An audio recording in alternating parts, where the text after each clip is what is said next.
नमस्कार मित्रांनो.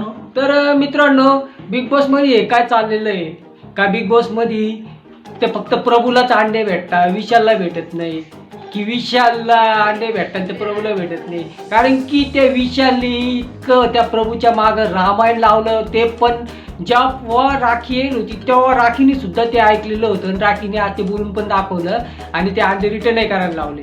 तर मित्रांनो, एवढी काय त्या विशालला अंड्याची भूक लागलेली आहे. म्हणे पैज लावली, म्हणे तू अंडे नाही दिले. अरे पण तुझ्यात दमच नाहीये. तू जर फक्त त्या प्रभूच्याच नादाला लागतो, बाकीचे प्लेअरला, कोणत्या प्लेअरला तुला बोलायची हिंमत होत नाही, सगळ्यांचे मन जपतो. काय तुझं चाललंय विशाल? एवढा बालिश बुद्धिवानी एक खेळतो. तर तू त्या दोन पोरींच्या खांद्यावरती बंदूक ठेवून आतापर्यंत गेम खेळला.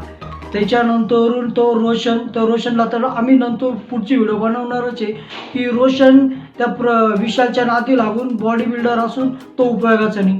तो एवढा प्रभू तुला उत्तरं देऊन टाकतो.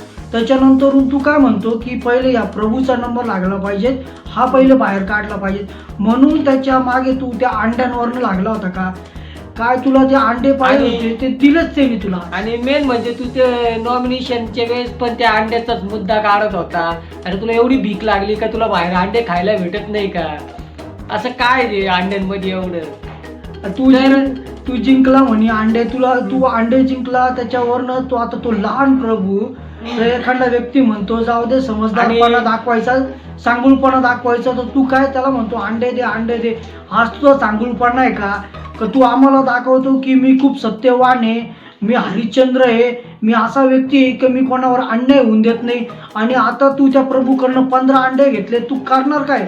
एक काम कर, तू त्या बिग बॉस मध्ये त्या 15 अंड्यांवरती बस, त्याच्यातून 30 कोंबड्या काढ, अजून 60 कोंबड्या होतील आणि मग तू तिथं तेच कर, अंडा कोंबडी, विशाल कोंबडी, अंडा कोंबडी. तिथं आहे ना मित्रांनो, फक्त एकातच दम आहे, तो म्हणजे प्रभू, की तो बोलू शकतो. बाकी तिथं कोणाच्याच आहे ना टिंब मध्ये दम नाही आहे साल्यांनी, की एकशे एक नग भरले की ते फक्त त्या विशालला ट्रॉफी पर्यंत घेऊन चालले. आणि मेन म्हणजे प्रश्न असा आहे की एकाला पण ते विशालचं नॉमिनेशन मध्ये त्याला टाकायचं म्हणजे त्याचं नाव घ्यायची एकाची दम नाही, एकातही दम नाही. तर मित्रांनो, खरं सांगतो की तिथे तन्वी झालं, त्याच्यानंतर तो सागर कारंडे, सचिन, त्यानंतरून बाकीचे जे अपोजिट टीम मधले, स्वतः राकेश बापट जरी झाला ना, तरी मित्रांनो त्याचा पण त्या विशाल समोर तम निघत नाही की तन्वीचा निघतो. नंतर तन्वी जाऊन सॉरी बोलती आणि ती विषय संपून टाकती. पण एकमेव प्रभू आहे की त्याचा दम निघतो आणि तो त्याला सॉरी बोलत नाही.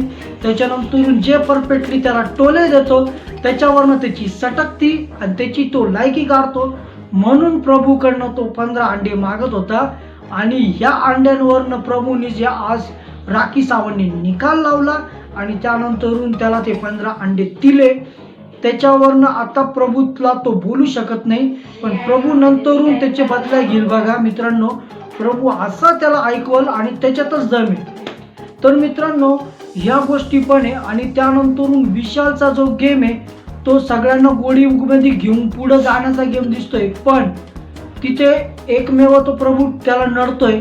आणि मित्र म्हणजे बिग बॉस मध्ये जर भरलेले एवढे, तर फक्त त्या प्रभू मध्येच त्या विशालला लढण्याचा दम आहे का काय? असा प्रश्न आम्हाला पण पडलेला आहे. तो एवढा पोरगा, तो बिल्डर, एवढा बॉडी बिल्डर, त्याला तो डायरेक्ट बिनधास्त लढतो. म्हणजे त्याच्यात किती दम आहे. बिग बॉस खरं म्हणजे तोच खेळू राहिला तिथं. आणि हे बाकीचे काय म्हणतात त्याला की त्याला समजत नाही, तू खेळत नाही. हे चुकीचं आहे. आणि त्या बालिश बुद्धी विशालला, जर तुला अंडे पाहिजे होतं, तू काय लावलं होतं, कॉम्पिटिशन लावली होती, तुला अंडे पाहिजे होते, बिग बॉस का तुम्हाला अंडे देत नाही का?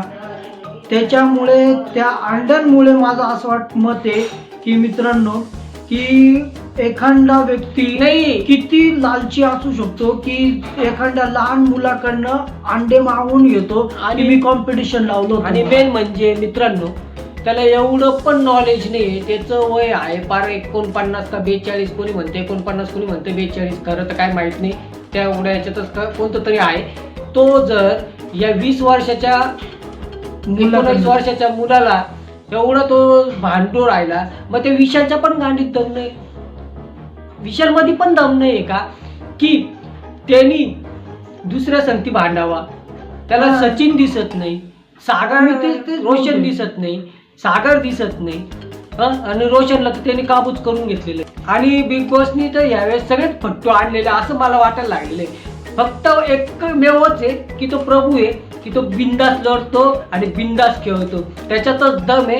बाकी सगळे फट्टू, समजून घ्या, फट्टू. तर मित्रांनो, व्हिडिओ जर आवडले असेल तर व्हिडिओला लाईक करा आणि सबस्क्राईब करायला विसरू नका. जय हिंद. आणि मित्रांनो, प्रभूला सपोर्ट करा आणि विशालला त्याची अवकात आपण दाखवूनच देऊ, प्रभूला सपोर्ट करू. अंडे चोर काय